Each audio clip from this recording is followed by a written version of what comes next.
the last time that Professor Matt and I spoke side by side was the time we met, and we're married now. So let's see what happens several years after. We have a paper that's coming out any day now, and we thought we're going to share with you some of the key results from this paper and some of the journey that this paper has endured. This one, okay. So I'm a neuroscientist. Couldn't start without showing a picture of the brain. And, oh, that doesn't move, okay. And the reason I thought about the brain as a good prompt for this talk is because in many ways I think of some of the aspects of the climate science challenges as a brain problem. We have the best brain when it comes to thinking about the future out of all the animals in the animal kingdom, but still pretty bad brain when it comes to thinking about the future. It's hard for us to imagine things far in the future when it comes to retirement, when it comes to our own health, and when it comes to things that move slow or will happen to others or will happen in ways that we can't really understand, that are invisible for us. In many ways, if you think of climate change, it's a poster problem for brain challenges. And in the same way, one of the things we tried to do in this project was say, okay, if the brain has a hard time thinking about the future and really projecting itself into the future in a way that actually helps you understand what's going to happen back in the future now, maybe there is a tool coming, for example, from the field that we're now both spending time in, business, that will help us take the future and bring it into now.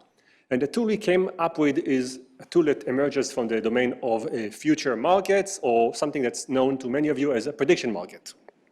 So if we have a hard time with putting money where our mouth is when it comes to making decisions, maybe if it comes to money, we can do a better job. Meaning, we want to take a tool from the world of business that deals with the future, have people play games, so to speak, with their predictions about the future, but also put money there. So if they make a mistake, it's not going to be just costly on, well, I was wrong, let's move on. Actually, something that will actually cost you money to make this decision.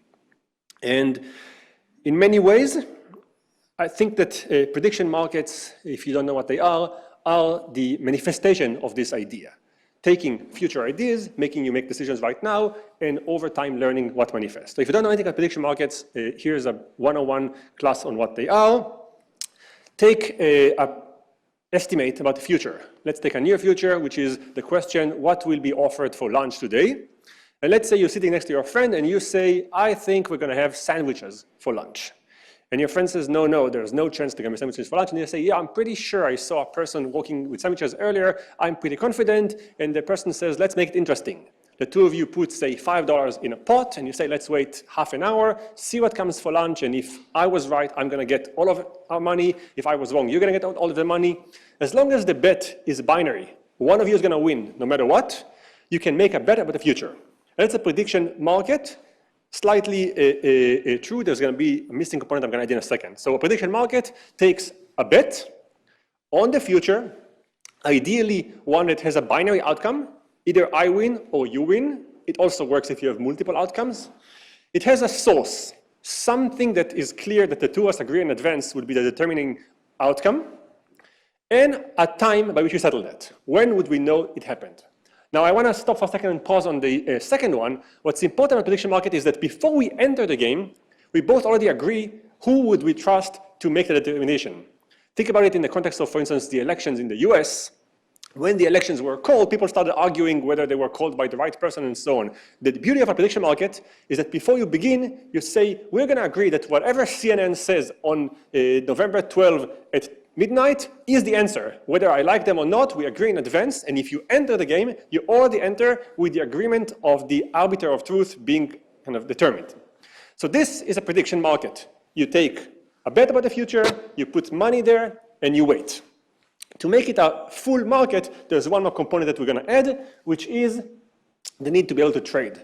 So if you're right now, like Professor Johnson, have to leave early, and you can't really wait for lunch, but you still are sure that you're right, you can actually go to Professor Matz and say, I'm going to sell my stock, so to speak, in this prediction about sandwiches to you for however money you're going to pay me. Wait yourself for the lunch, and then you can win the bet. And in a way, if you start trading in those futures, you allow people to actually not just wait for the end, but start changing the bets right now. So if we bet that the temperature is going to be 2 degrees in 50 years, but the temperatures get to 1.8 degrees higher already tomorrow, you already stand to win in 50 years. You can sell it for a lot of money right now. So you don't have to wait for the outcomes to happen. You can start trading them right now, and information from the future that comes to now becomes valuable.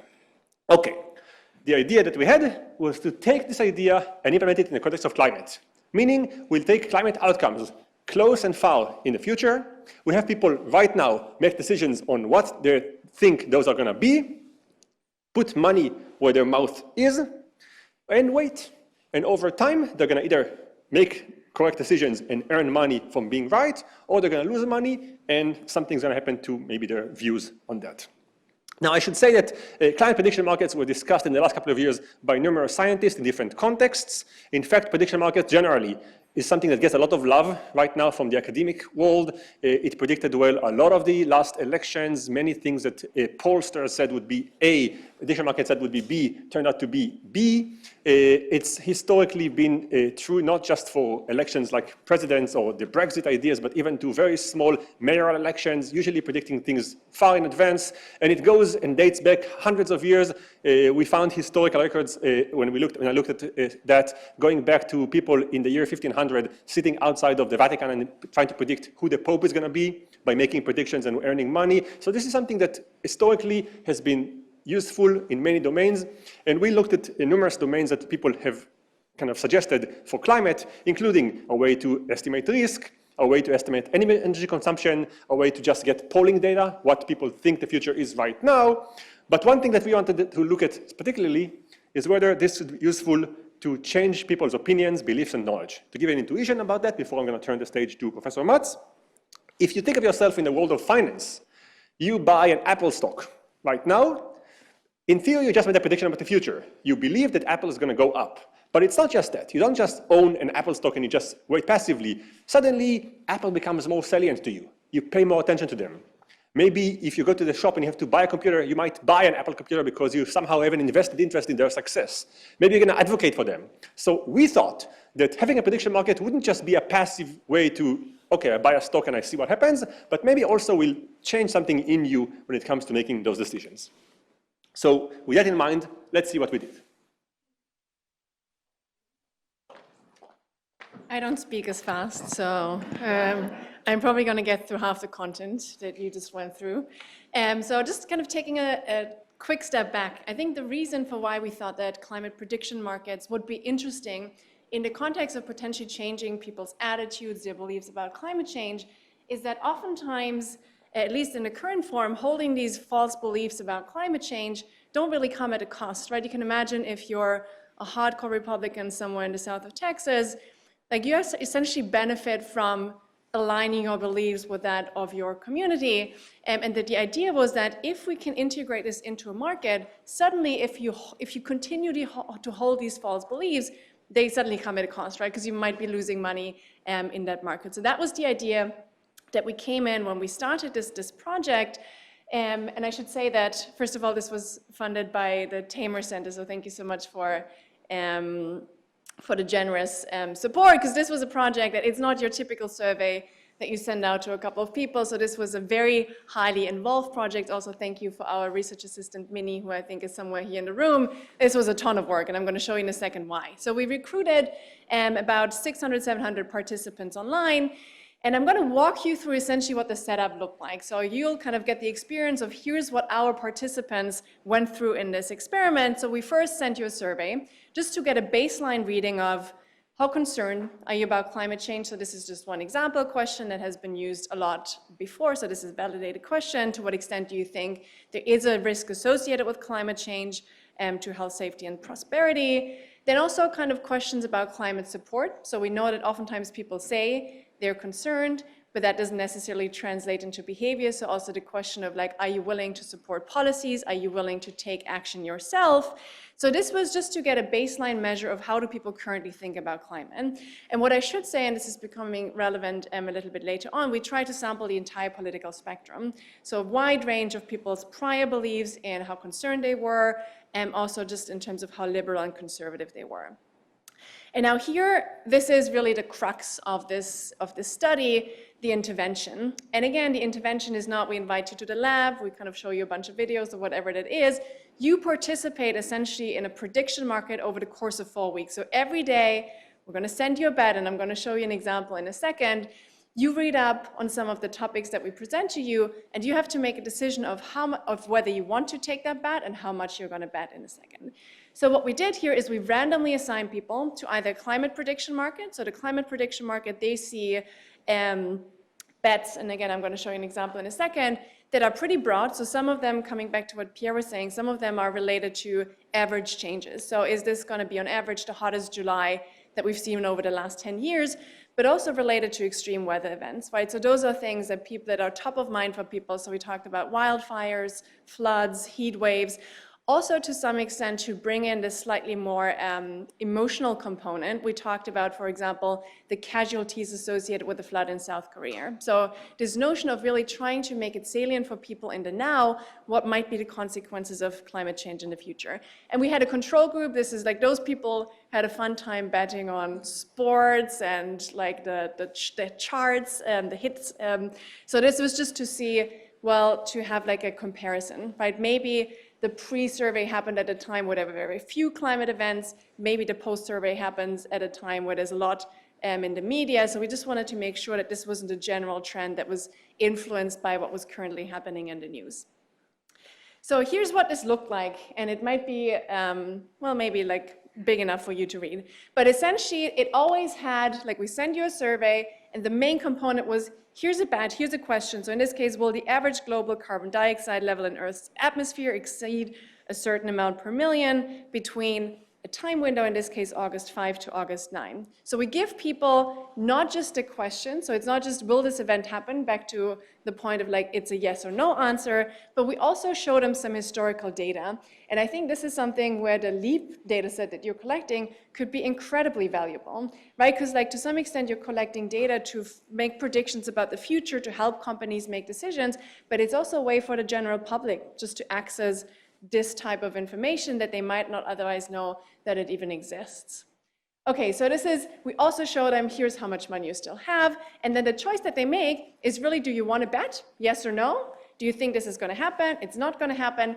And also we get a measure of their confidence, because we ask them, well, if you make a bet, yes or no, how much do you want to bet? Anywhere from $0 to $1. And then we have a post-survey where we asked them the same question. So we want to see, does their concern about climate change change, their support for climate change? We also asked them a couple of questions that are knowledge related. So this idea that, well, as you go through these bets, you also know something, you learn something about climate change. Okay, here's what we find. I'm only going to show you the results for climate support. We find the same thing for concern and for knowledge. And it's essentially exactly what you want to see. So what you see here is pre-survey, post-survey, nothing happens in the control group, right? So the control group doesn't change. It shouldn't, because they bet on sports things. But you do see this uptick in concern, support, and knowledge in the treatment group. So engaging in this climate prediction market is a way for you to care about climate change more, to support it more, and also just to be more knowledgeable in that space. Now, importantly, those effects are small, right? So that is true for most interventions that we see. But one of the things that I think is promising is, first of all, they don't backfire, and we see it across the entire political spectrum. So it's not just people who already believe in climate change, but also people who are pretty skeptical in the beginning, which is oftentimes the hardest group to move. Now, just to give you a sense of what people said about this, we asked them, like, what did you learn? And well, there's a lot more wildfires in California than I expected, so that is kind of coming back to the very salient extreme events. But then also I learned how many disasters are going on. I feel that maybe I learned to take climate change a little more seriously than I have in the past, right? Like this is the next step, translating these extreme weather events to something that is more generalizable. Here's someone who kind of had a very short answer. Well, global warming maybe is real. Like it's a nice takeaway. And then this one, I think, is very nicely related to the LEAP project. It's like I learned that there are a lot of data sources on the web that I didn't even think about and I didn't even know. Now I do know where to find this data. So just making it easy for people to see and visualize these trends might go a long way in helping them rethink their concerns and support.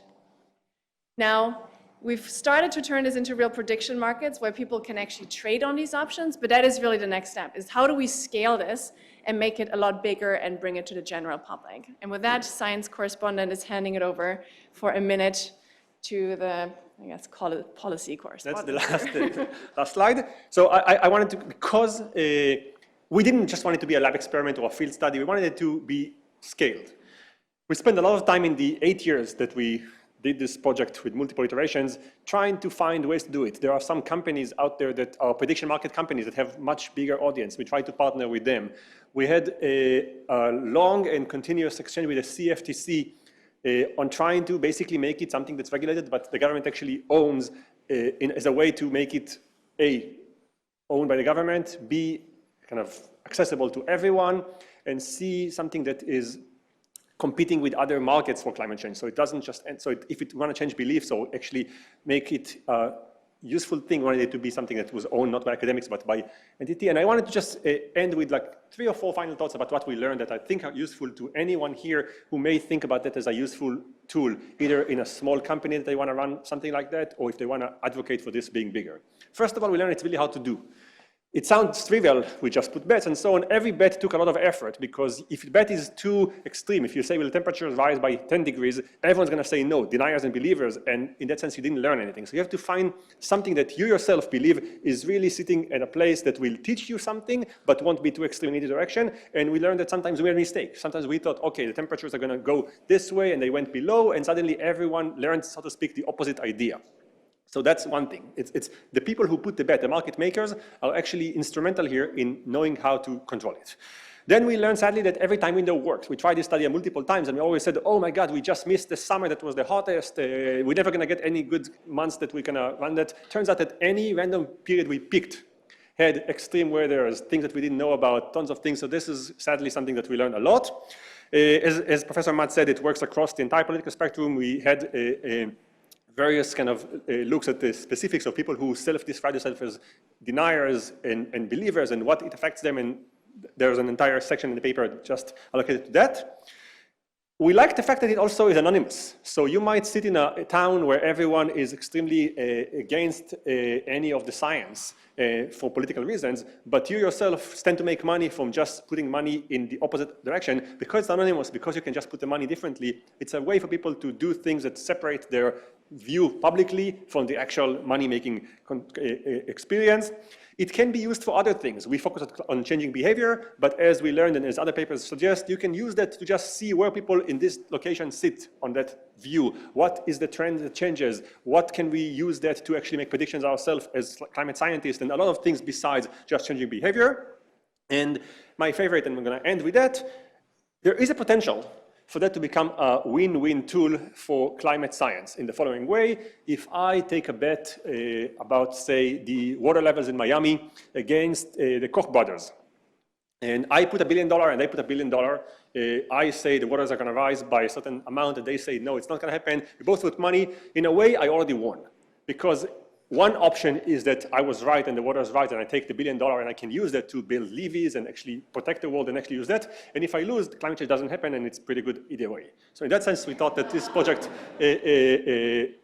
kind of offers an instrument that could be used by climate scientists in a pretty neutral way. You don't really have to kind of start to argue with people, advocate. You just make a bet and take people's options on that to turn money as a financial instrument into the right causes. Thank you.